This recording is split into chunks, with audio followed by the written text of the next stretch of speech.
মুসা নবী একদিন আল্লাহর কাছে কয়, আল্লাহ ফেরাউনে তো জ্বালান জ্বালায়, তুমি কি ফেরাউনকে গজব দিয়া ধ্বংস করতে পারো না?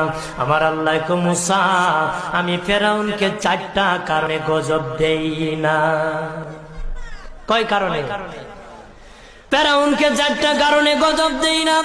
1 নম্বর কারণ হলো, রে মুসা, সারাদিন ফেরাউন বলে আমি খোদা, আর রাত যখন হয়ে যায় জঙ্গলে যায় করলাম আমি জানি তুমি খোদা, আমি খোদা না, কিন্তু আমারে মানুষ খোদা কইলে ভালো লাগে, খোদা কইলে ভালো লাগে।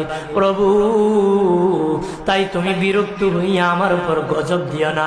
আল্লাহ বলে, মুসা রে, ওই ফেরাউনে রাত্রির দুয়ার কারণে আমি আল্লাহ তার উপর গজব দেই না।